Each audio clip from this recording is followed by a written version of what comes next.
Itinuturing na isang coastal province ang Pangasinan kahit hindi nakapagtatakang makakita ng mga bakawan sa ilang mga bayan at lungsod nito. Ang Mangrove Eco Park sa Barangay Buay, Alaminos City ay isang mangrove nursery na may lawak na 8.17 hektarya. Meron din itong 448 metrong haba ng boardwalk na napaliligiran ng iba't ibang klase ng mga bakawan. Ano pa kaya ang makikita natin sa parking ito at gaano nga ba ito kaganda? Okay, so mga bero, papunta na kami dito sa may Bued Mangrove Park. Ang daming paniki. Dito mga bero, yung open area na to, makikita nyo may maliliit siya na mangrove. So okay, ito naman yung Rhizophora stylosa. Tara mga behero, at sabay-sabay nating libutin at silipin ang mga pinakatinatagong yaman ng Pilipinas.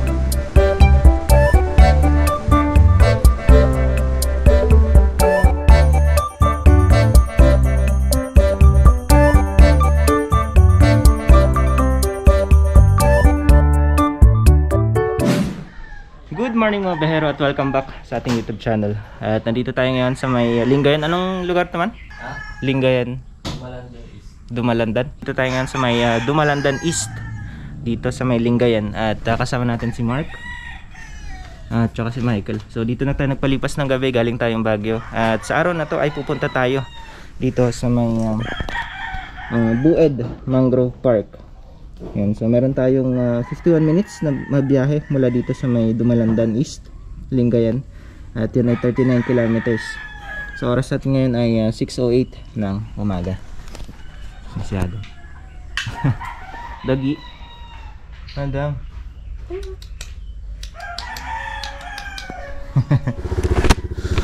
Okay, so gamit natin motor ngayon mga behero, itong Rusi Classic 250 Fi at saka isang Aerox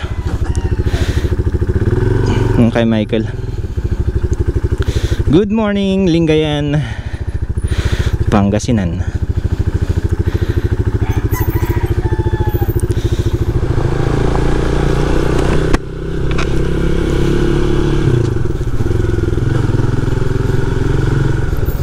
Alright, tara na, biyahe na tayo. At malayo-layo pa tong ating pupuntahan. Itong Bued Mangrove Eco Park, malapit lang naman, pero pagkatapos kasi nun ay pupunta pa tayo dito sa may Agno, Pangasinan. Magka-camp tayo. So marami-rami pa tayong pupuntahan dito sa may Pangasinan.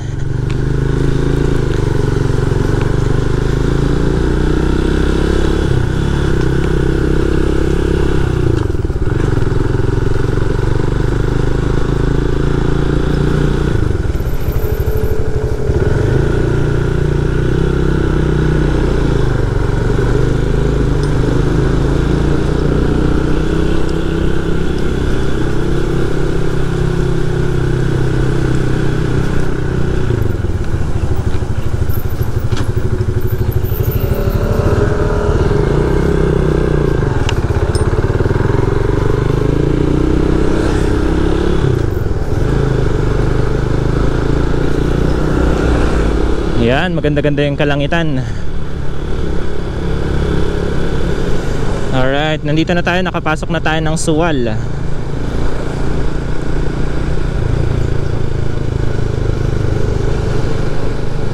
Slow down, check your brakes.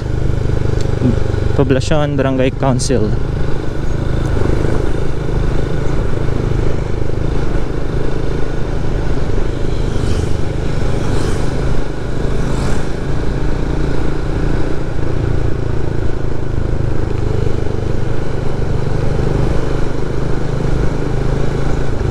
Welcome to Suwal Municipal Wharf and Causeway.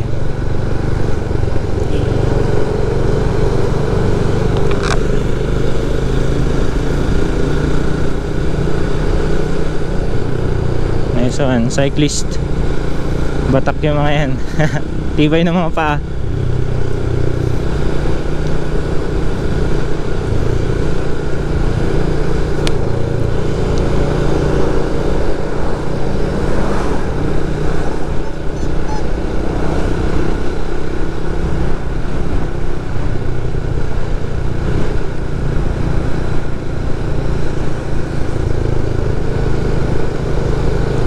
nandito yung mga kasama niya.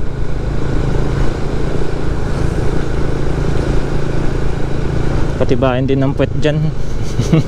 Pero may padding kasi yung cycling short nila.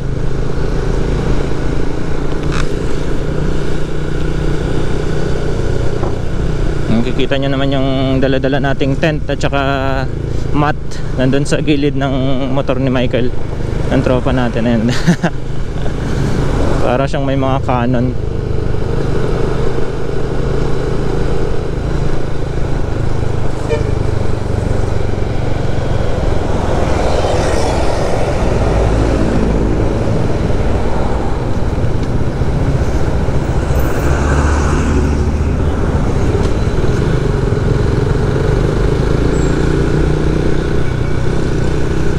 Abante Sual.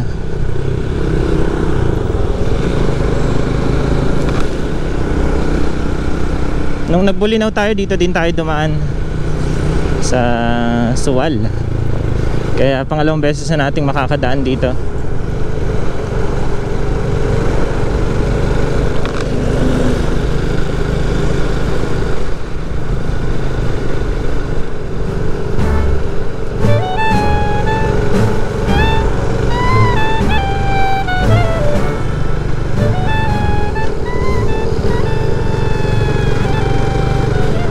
Ang ganda rin ng bulubundukin na yan, no? Ay, hindi, Borol lang pala yan. Borol.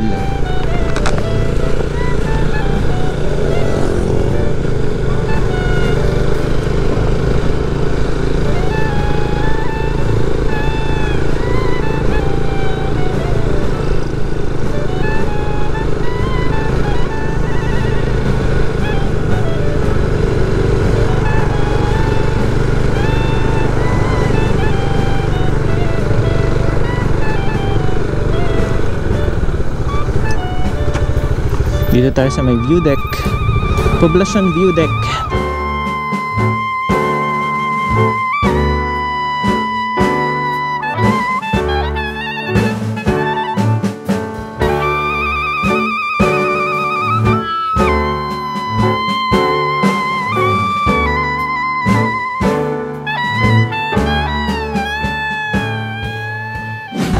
Ayan, so meron tayong mga tropang cyclist dito. Anong pangalan mo, bro? Tristan po. Tristan, ayan. Shoutout kay Tristan. Ikaw, bro? JJ po. JJ, ayan. Shoutout kay JJ. Ikaw, bro? JD po. Ha? JD. JD. Ayan. Yung isang kasama. Akyat. Anong pangalan mo, bro? EJ po kayo. EJ, ayan. So, saan pa kayo galing? Sa, ano po, Bulacan po. Bulacan. Ay, Bulacan pa kayo? Saan kayo papunta? Sa, ha? Bulacan daw, saan tayo? Saan doon na nga? Saan kayo pupunta ngayon, ngayon? Yan po sa ano? Ay, sa Lighthouse. Yan. So, ride safe sa mga cyclist natin yan. Shoutout sa inyo. Taga Bulacan. Lahat kayo taga Bulacan? Alright. Shoutout kayo. Baka may shoutout kayo. Shoutout kay mama. Ma, sorry. Mamamalay ko lang. Kita mo? Ikaw, bro. Ma, pasensya ka na kasi ano, kailangan ko tumakas ng alas 2 ng umaga para lang ano makasama dito. Ay lab, sorry lab ba? Hindi ako nagpaalam. Paktay ka diya, dong. Ikaw, bro. And shoutout sa mga tropa nating cyclist.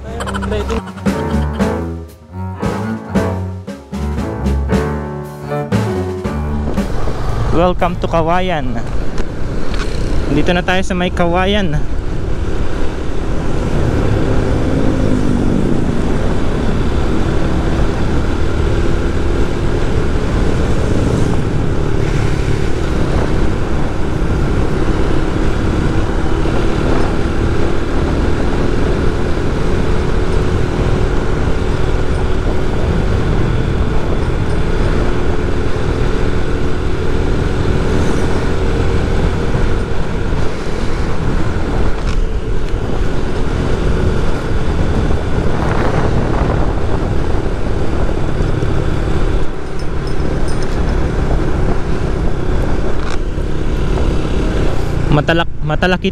Matalakitik Bridge.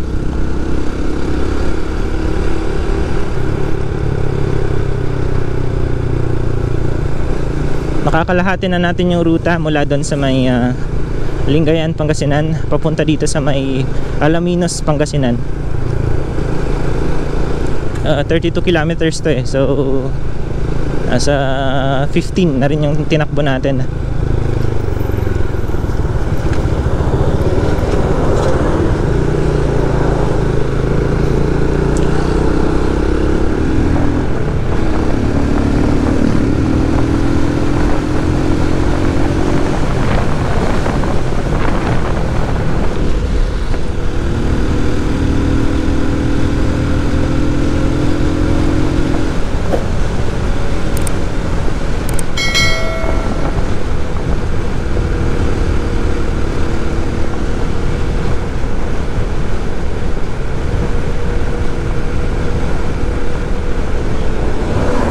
Alaminos, 8 kilometers.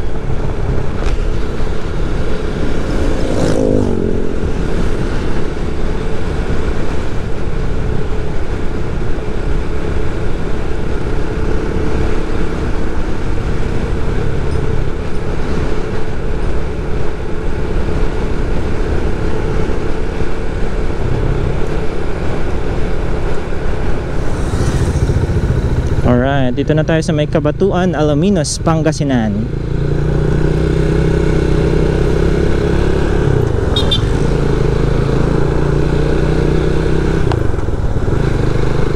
Alright, welcome to Alaminos City, mga biyahero. City of Alaminos.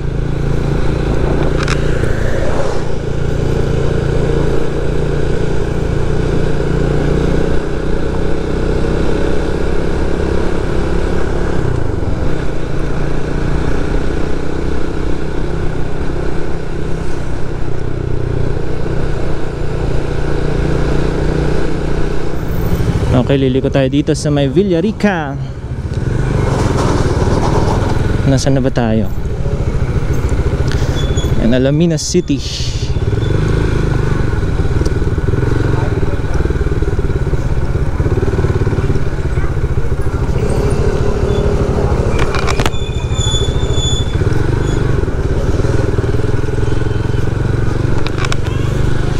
Ito ata yung palengke pala nila dito sa may Alaminos.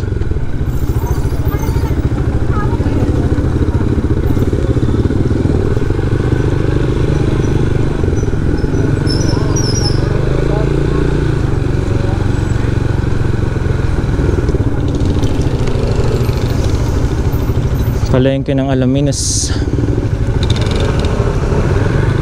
Ito yung wet market nila. And so mga bero, nalobat tayo, kakapalit lang natin ng baterya at nandito na tayo sa may arko ng Alaminos City Bued Mangrove Park. Napakaganda dito mga bero, kikita nyo ba yan? Alam ko pala isdaan to. Napalit tayo ng baterya kaya nauna na sila Mark.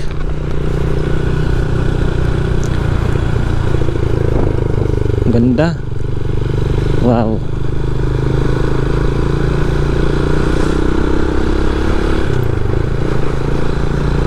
Nice. Tayo lang, parang tayo lang yung tao dito. Tayo lang yung sasakyan pala.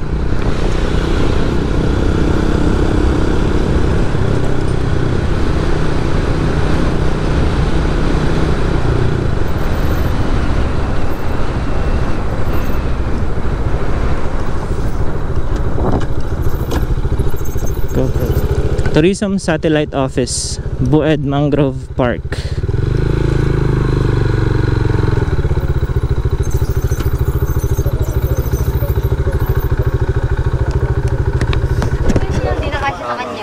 Botsog eh.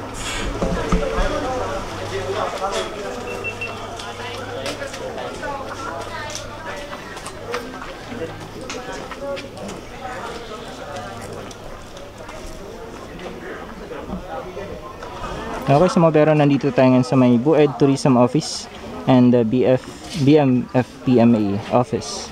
Kasama natin si Mark at si Michael. So tatanungin lang natin kung magkano yung papasok dito sa may Bued Mangrove Park. Okay, so mga bero, papunta na kami dito sa may Bued Mangrove Park. So wala siyang entrance fee. Ang meron lang is yung parking fee natin na 30 pesos per motorcycle. Bali dito rin pala yung 100 Islands, dito rin yung sakayan. So ita-transport sila papunta dun sa kabila para mag-island hopping. Dito pala makikita na natin yung mga mangrove. Okay, ito yung papasok dito sa may mangrove.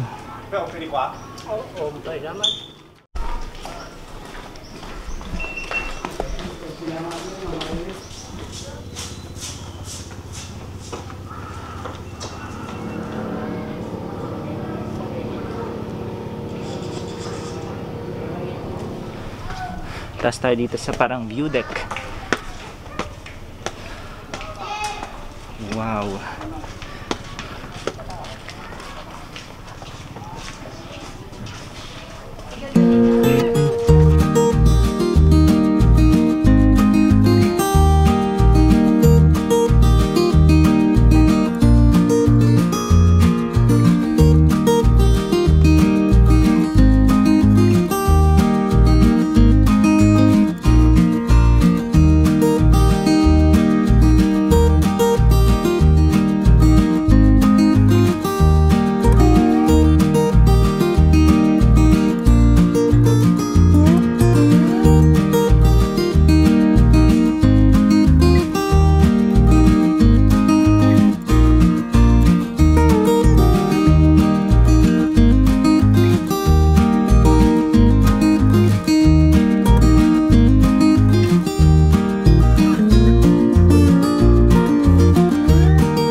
Dito mga bayero, magpapalipad sana tayo ng drone kasi ang daming paniki. Tapos may agila kanina. Nasa taas lang natin. Hindi ko na makita. Paniki pala yung mga yun. Yung mga yan. Matataas ba mo na yung mga yan? Bulag yung mga yan sa umaga, di ba? O tsaka pero hindi sila mang susuwag. Ay mang kawan. Dadagit. Ang daming paniki. Okay, so mga bayero, nandito na tayo ngayon sa may pathway. Papunta dito sa may Bued Mangrove Park. Ganda. Ayun, no? Makapal, masukal tong mangrove na to. Mangrove Park.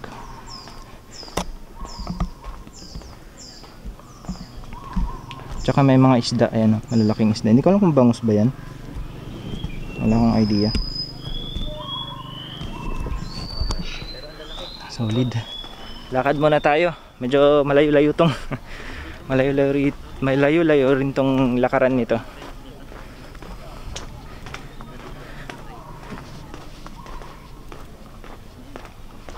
Wow. Dito mga pero yung open area na to, makikita nyo may maliliit siya na mangrove. So kapag paglaki niyan, ayan, binakuda nila. Kapag paglaki niyan mga pero, ganito rin yung itsura niyan. So kakapal din to. At papagitnaan nila itong pathway na to.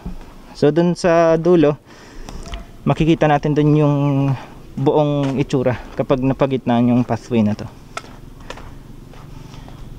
Nandun banda sa may gitna, nadaanan natin kanina ng drone.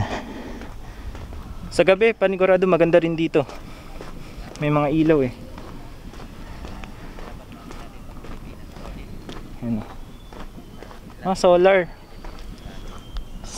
Naka-solar yung ilaw nila.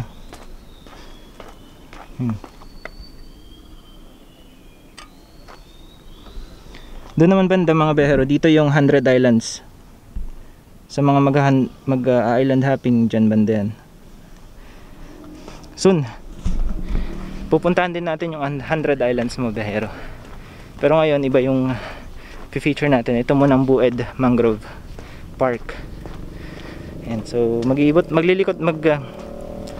pa tayo dito sa Pangasinan. So marami pa tayong pupuntahan. May mga nakasetup pa tayong or nakaline up pa tayong mga tourist spot.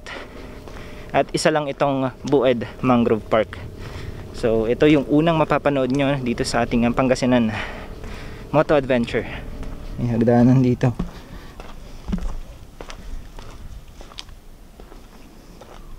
Mukhang mababa lang to. Mga 5 to 6 siguro to. 5 to 6 feet. Kasi kita mo pa rin yung ilalim eh. Ito na yung sinasabi ko mga bero, pinagitna nila yung pathway. Ganon rin yung mangyayari doon kapag lumaki na yung mga tanim doon na mangrove. Ito yung species ng mangrove na to. Soneracia alba. Pagatpat. Local name siguro to. Ito scientific name, ito local name.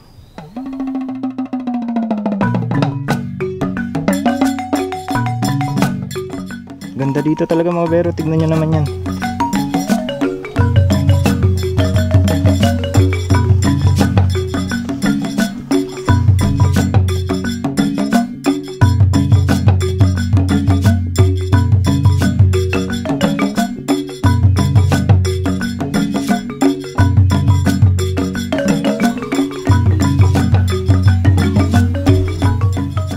Ito mga bero, ito yung parang tinatransfer nila, tinatransplant nila dun sa malalalim. Ayan, pag malalaki na. Ito siguro grow out nila dito.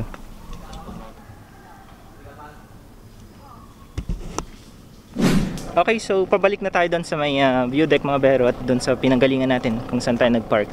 Maganda dito mga bero, recommended, and sobrang masusulit nyo, wala pang bayad. So libre, and parking fee lang yung babayaran nyo. Kasama natin si Mark ngayon. Pabalik na kami doon. Nandun si Michael nagpapalipad. At dito nagtatapos ang ating adventure dito sa may Bued Mangrove Park. Sana nag-enjoy kayo mga behero. At ito lang yung adventure natin dito sa may Alaminos, Pangasinan. Kasama natin si MJS Adventures, may hawak nating camera, at si MC Auto, MC 2600 Auto. And so maraming salamat sa pagsama sa amin. Sana nag-enjoy kayo at hopefully ay makasama pa kayo sa masusunod nating adventures. Hanggang dito na mga behero. As always, God bless and peace out.